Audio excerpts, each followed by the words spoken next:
Well, I'm very happy to be here today. I'm Gretchen Rubin, and the Happiness Project is an account of the year that I spent testing all the theories about happiness, because I wanted to find out if I really did all the things that I thought I ought to do, could I actually make myself happier? So what I'm going to talk about today is 3 threshold questions about the nature of happiness that I thought about, that you might have asked yourself if you've thought about how to be happier. And then I'm going to throw out a bunch of very quick, concrete, manageable resolutions for you to try if you want to try to be happier, say, starting tomorrow morning. But when you think about happiness, the first question is, what is happiness anyway? And I started my career as a lawyer, so I have happy memories of spending an entire semester arguing about the definition of contract. And if anything, happiness is a more elusive concept. There are something like 15 academic definitions of happiness. But I realized that it actually wasn't very important to arrive at a perfect final definition of happiness. For some people, it's about satisfaction or peace or bliss. And the concept is big enough for everybody's idea of happiness. And in fact, the word happiness suggests kind of a magical destination, a place, a finish line that you're going to cross. How are you going to be happy? And I think it's actually more useful to think about being happier. Today, tomorrow, next month, next year, how can you be happier? Well, then the question becomes, okay, can you make yourself happier? Is that even possible? And there is something called the set point theory, which holds that people have a happiness set point. And they might go up, they might go down, but they always end up basically in the same place.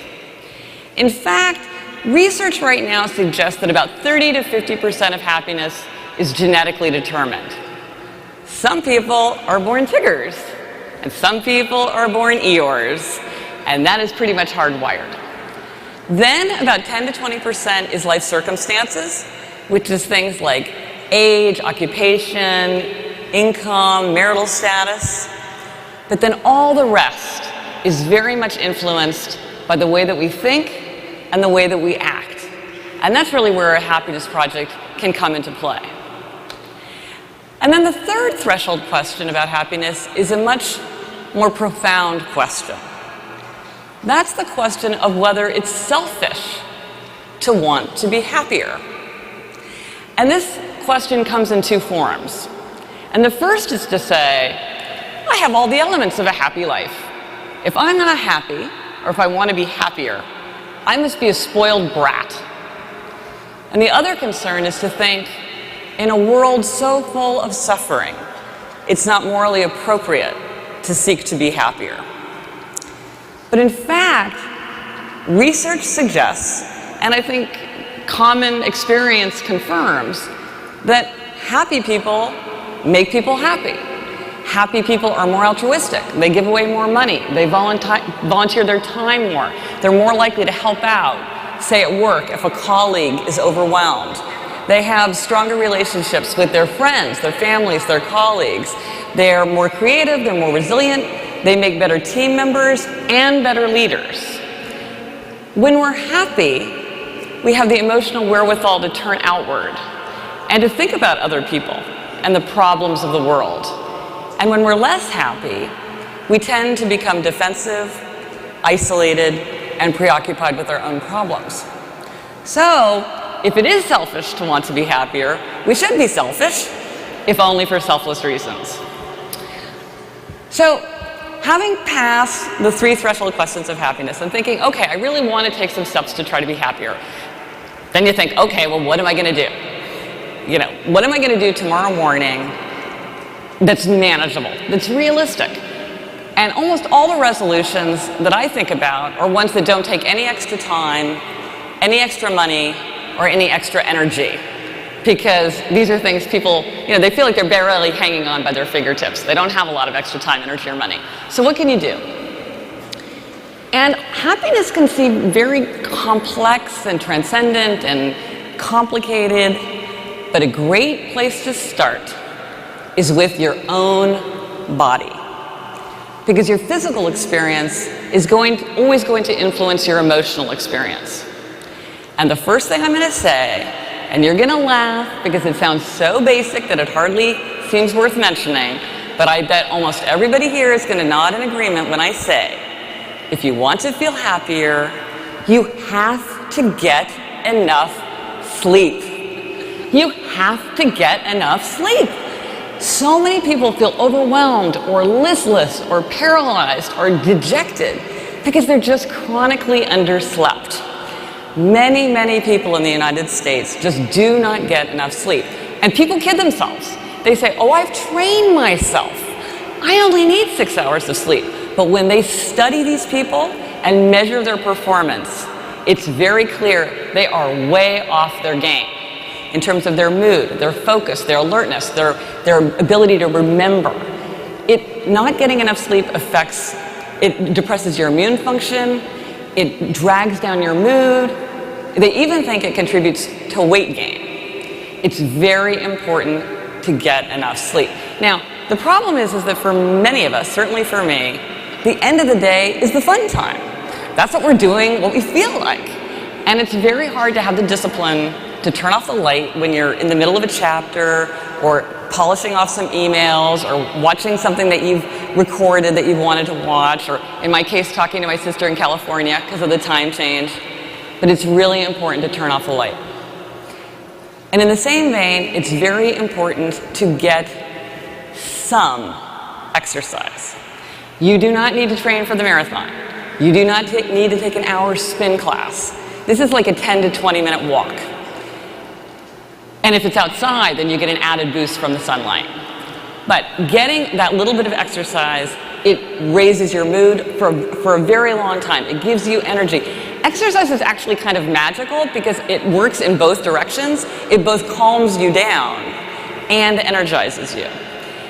Now, some people think that they're too tired to exercise, but in fact, exercise gives you energy. Unless you're doing very, very rigorous training, it actually energizes you. So feeling tired is a reason to exercise, not a reason to skip exercising. And also, if you're a problem who has trouble sleeping, exercise makes it much easier for you to fall asleep and stay asleep. So together, exercise and sleep give you this energy. And energy is very, very tied to happiness, to having that sense of possibility, that sense of lightheartedness, and also a lot of the things that are fun that bring us happiness take energy, like planning a party or making plans with friends. It takes energy. Another energy-related area is interesting because if you look at the academic research on happiness, there's no mention of this aspect of life. But if you look at the popular culture discussion of happiness, clearly people are obsessed with this. And it's the issue of clutter. Why? Why does clutter matter so much? I completely acknowledge that in the context of a happy life, something like a messy coat closet or an overflowing desk is trivial. It's not a big deal. And yet over and over, people tell me, and I experience it myself, that when you get control of your stuff, when you get rid of things you don't need, when you put things away, when you clear surfaces, you get this disproportionate boost of a sense of serenity and energy and good cheer. It makes a bigger difference than it seems like it should. So how do you manage clutter? Because the problem is just this relentless, ceaseless wave of junk that just gets over everything. So here are some resolutions that I try. One is I follow the 1 minute rule. So if there's something that I can do in less than a minute, I do it without delay. If I can rip open a letter and read it and toss it. If I can hang up my coat, I have to do it without procrastinating. And another thing is I follow the 10-minute tidy up. Every night before I go to bed, I take 10 minutes and just tidy up. Not cleaning, but things like putting newspapers and magazines in the recycling, putting books on the shelves, putting dirty clothes in the hamper. And these together keep that scum of clutter from accumulating. Because when you're faced with all these little tiny tasks, none of which is consequential, it still makes you feel overwhelmed, like you don't know where to begin. And funnily enough, of all the I talk about hundreds of resolutions, and I'm always interested when I talk to people, what have you tried? What worked for you? the number one resolution that people mention to me is something that they have tried themselves and that has added to their happiness. And again, I am not saying I think this is the most important resolution for happiness, but I'm just saying it's the most popular kind of gateway drug is make your bed. How many people here almost always make their bed? Right? I'm the kind of person who makes my bed in the hotel room the day I check out. If you don't make your bed, give it a shot. It seems like something, it's very small, it's very satisfying, you check it off your to-do list, it matters more than it should. Another thing to think about is the principle to act the way you wish you felt. We think that we act because of the way we feel, but to a very great degree, we feel because of the way we act. So you can use this to your advantage by acting the way you wish you felt. So I sing in the morning to help myself feel lighthearted and calm and energetic in a kind of a difficult hour with my family. One of my very favorite resolutions with my family is hug more, kiss more, touch more. Because when I act in a loving way, I feel more loving. And when I'm acting in a loving way, I'm less likely to feel negative emotions like annoyance or resentment.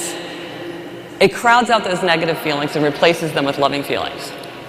And if you are experiencing a happiness emergency and you need to give yourself a boost of happiness right away, one of the things you can do is just jump. Just jump up and down a few times. It's goofy, it's lighthearted, it's childlike. As adults, we don't jump over puddles or run down the stairs. Just do a few jumping jacks, jump up and down a few times, and just that playful action will give you a feeling of energy and cheer.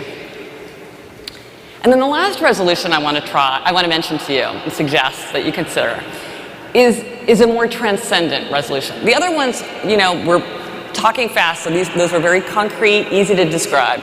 This one is more abstract, but it's one of my favorite resolutions. One of the things I think that makes people unhappy is when they feel like their transcendent values are not reflected in their everyday life. But in the chaos of everyday life, it can be hard to figure out ways to do that. So here's a suggestion, and that is the resolution to imitate a spiritual master. And this you have to go through a couple of different steps. First, you have to identify your spiritual master. There are many candidates for spiritual master. Who would you pick? So it tells you something interesting about yourself. Who is your choice? Then you have to learn about your spiritual master, whether that's from reading biographies or memoirs or writings, watching documentaries, interviewing the person if it's somebody that you actually know in your own life, and learning, well, what does your spiritual master stand for? What are they teaching? And then really the creative part is to figure out, well, how would you translate those teachings into your everyday life? Because for most of us, our life is very different. The circumstances are very different from that of our spiritual master. So you have to figure out, well, this is what they're talking about, so how do I make it real in my own life? Now for me, my spiritual master is sort of a surprising choice, because I'm not Catholic, but my spiritual master is Saint Therese of Lisieux. I had never heard of Saint Therese until I read her spiritual memoir, Story of a Soul, and became obsessed with her. It's sort of strange not to know her. She's like, if you know anything about saints, she's a super famous saint. She's a doctor of the church, so she's in an elite category of super saints. And we are nothing alike. She died in 1874 at the age of 24 of tuberculosis in France after having spent much of her life in a cloistered convent. So she went in and she never left. And yet when I read Saint Therese, that's when I feel like I understand myself. And when I read about what she is trying to convey and the standards that she holds for herself, that's when I feel that I understand what I want to expect for myself. And so the more that I learn about her, the more I try to bring those values into my life, then the happier that I felt, because I feel like those values do have a place in my ordinary routine, and I am making a place for them in my everyday life. The last thing I would say is, having done something like a happiness project myself, I truly do believe that just about anyone could benefit from it. Because to take the time to think about your own nature, your own values, your own interests, is something that's going to make you happier. It certainly made me happier. So thank you very much and enjoy your day.